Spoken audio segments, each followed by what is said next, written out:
Hey guys, and welcome back to another episode of Garage Biljon and to my 968 Resurrection. For those of you that are not familiar with this car, this is a flood damaged car that I've recently purchased. Most of it was underwater, but it wasn't completely submerged, and it looks like the engine's okay. If you want to catch up with what I've been doing so far, I'll put a link for you up here. And if you know what we have been doing the last couple of weeks, then look at what I've got on the bench here. This is a rebuilt starter motor. It's not the one I gave them because they needed some spares that they couldn't get to quick enough. So they gave me another unit. It's still a Bosch, which I'm happy with. It's not an aftermarket brand. So this is going into the car. I'm not going to show you how I do that because I showed you how I take it off, and it's just the reverse of that. But what we are going to be tackling today is taking out this airbox and probably taking off the MAF because I want to be able to get to this alternator that I want to replace because this alternator is no longer working. My knowledge on 968s are not the best, but there's a lot of complications to this compared to a 924. So I need to figure a lot of things out. Even just removing this airbox has done my head in. I searched online. I can't find any instructions as to how to do it. So I guess it must be straightforward. But I haven't figured it out yet, so we'll figure this out together. So first things first, once I have that starter motor in and we have the new alternator in its spot, I think then again we will try get this car onto its wheels, get it outside so we can start cleaning out the mud that is everywhere. And maybe to just give you an idea of the gargantuan task, I've opened up the headlight assembly here for you. And you can see it's just everywhere, it's just caked in mud. So all of this just has to be cleaned out with a brush and some love, and then we'll be in a good position. So join me in this episode as we try to get this car out onto the driveway.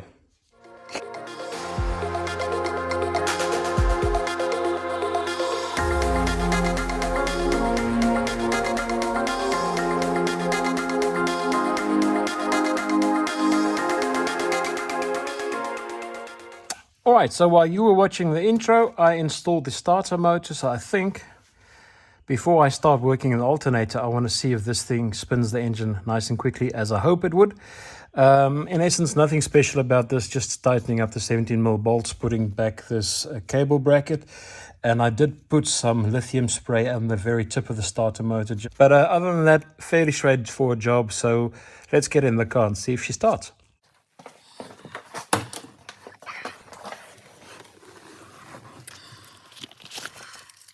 Okay, let's see. Checking for neutral. How's that? Perfect.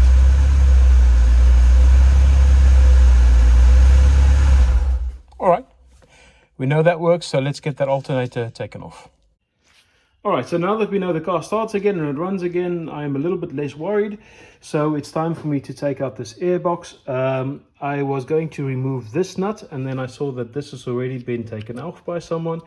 So I need to find a replacement nut for there, or bolt. I have loosened the two bolts here that holds the airbox onto this little subframe. But now I'm a little stuck because there's this little rubber bung that it's attached to, and I don't want to just go and pull on this because I think you'll probably break it. So I think this is meant to be attached once and never again disconnected.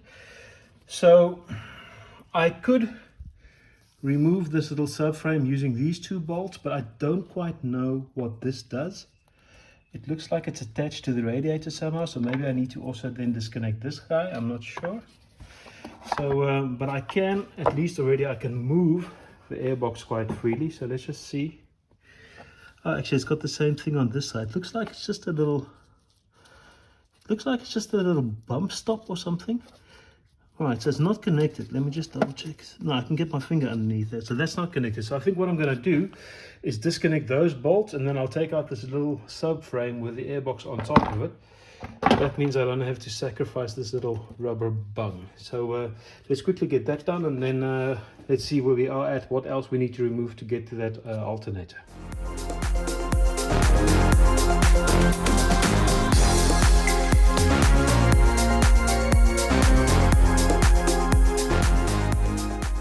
All right, guys, so we've got the airbox removed. It's now on the bench, which means that can get cleaned already. And we can see the alternator a little bit better. There's a bolt there that needs to come out, and there's a bolt down there. There you go, by my finger, that needs to come out. But I don't think I'm going to have the access I need or want from the top, so I'm going to go down the bottom of the car and remove that mud-filled sump guard. It needs to be cleaned anyway, so I think let's get under the car, take that off, get that out onto the drive, get that clean, and then hopefully we can get a bit more view into the engine from below.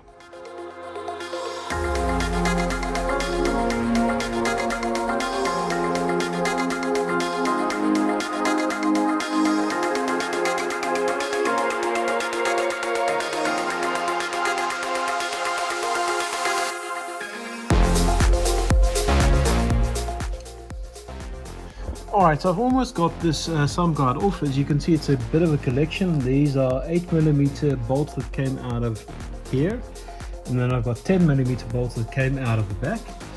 And now I'm taking out these little Phillips head screws, but some of them are not in the best of shape, especially these two outside ones. As you can see, there doesn't seem to be anything left of them, so I'll get a small screwdriver and see if I can get something going on there. Otherwise I have to get it out with a vise. And this is, funnily enough, on both the outside screws. I don't think this was meant to be this way from factory, but I'm gonna have to figure out how to get these loose.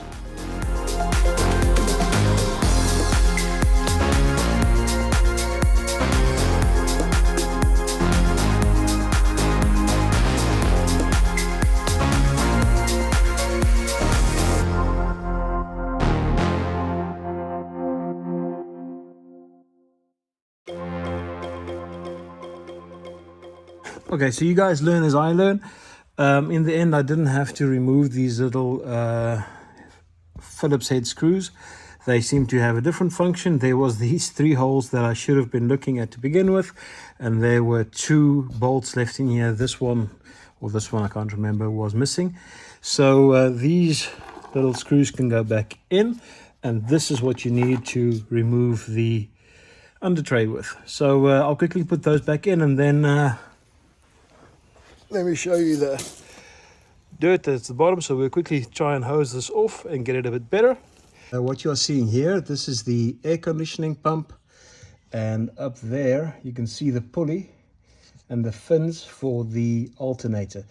Now the air conditioning and the alternator share the same belt, and you can see it goes around that pulley and it comes down around the crankcase, and then it comes down around this guy and goes up again to the alternator. So basically the alternator and the air conditioning is using the same tension arm. So I need to remove this. But if you look at my floor, and just me in general at this point, looking like this, I don't want to work on this car in this condition. So I think instead of me replacing the alternator now, I'm actually just going to pull this out onto the drive and start cleaning out this engine, because it's really, really unpleasant to work under here.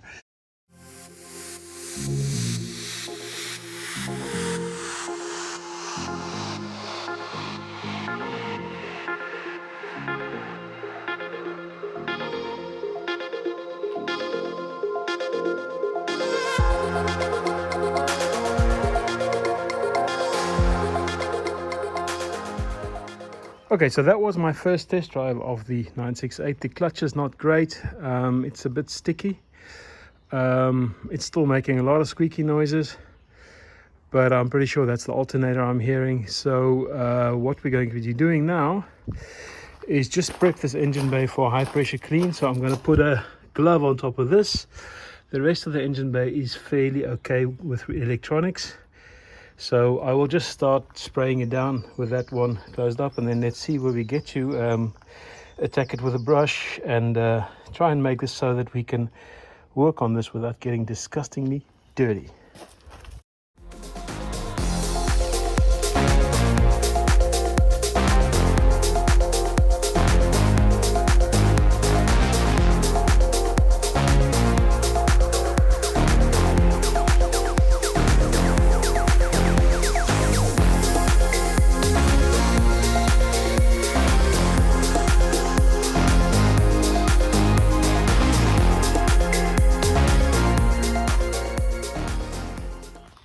Alright, so this is now reasonably clean.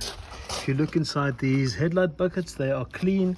I cleaned inside of there. There's still some dirt that you can see on that side, so I need to spray some more, but we are getting there. This headlight bucket is also fairly clean. The fans are clean, so we are making good progress. And I think what I'm going to do as well, before I start washing the outside, is I'm going to take out the spare and just see if I can roughly clean up this a little bit, because I can rinse this out with a hose pipe. This is just a ballast weight, so this is not an issue. I am seeing water in this corner though, which is not great. That's probably why the car's been smelling so bad. Okay, we'll clean that up. But I think I want to see if I can start at least cleaning out some of the gunk that is in here before I start cleaning out the outside of the car. So I'll set you guys up so you can see again, and then let's get going.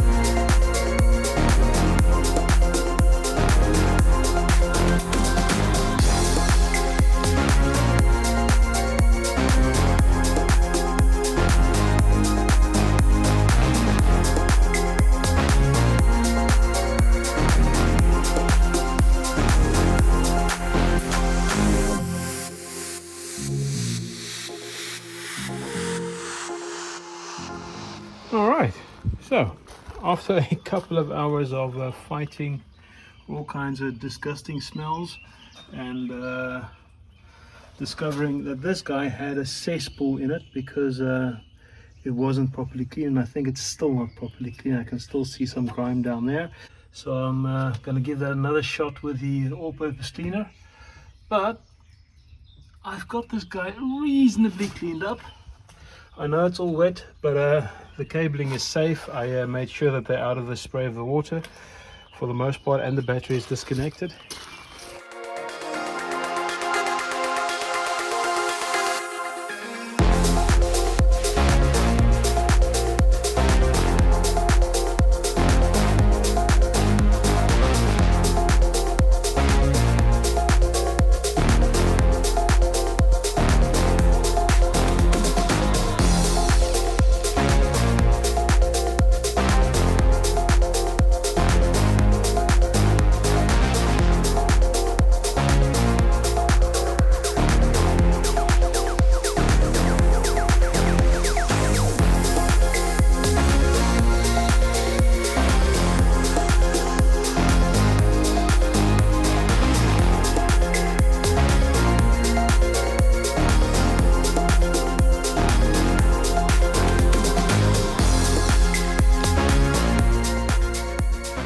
Alright guys, so the engine bay is fairly clean.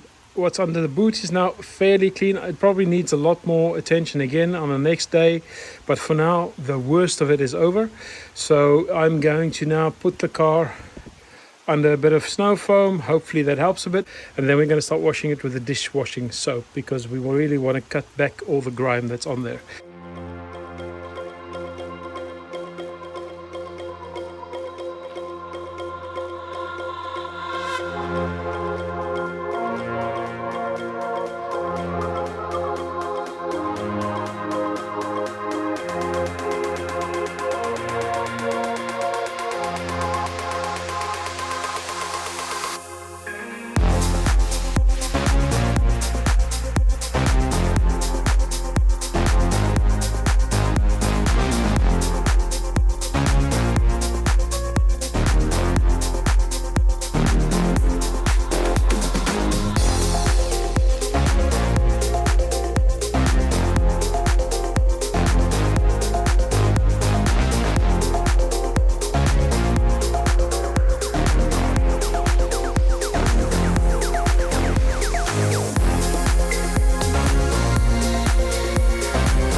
Alright guys, so she's now finally clean-ish. You can see the engine bay looks really nice. If you guys look down there, all of the mud is gone, or 90% of it's gone. That looks really good. Down here it looks good. Down there it looks good. And down here it looks good. I've also cleaned out all of the mud down there. And the same goes for the battery tray. That's all sparkly clean now.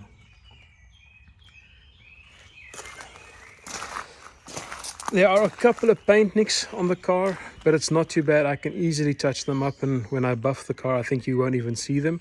The driver's side door has a bit of a bad repair, which I'll try to show you. Right there, those two. This is not great, but I think even this, if I do my best, I can polish that out. And you can see the oiliness is now gone, so it's becoming a nice and uniform pink haze, which is good. And this cleaned up well. I think we can actually really save this window once I get to apply some plastic polish. So that's all good. So I think what I want to do now, you can see I've already got the rag on the steering wheel there, so I just want to start wiping off the worst of the mud. And then when I'm working on the car, it won't get so dirty. So join me inside the car, and we'll try and clean it up as much as we can before I put it back in the garage, because it's almost time for Formula 1.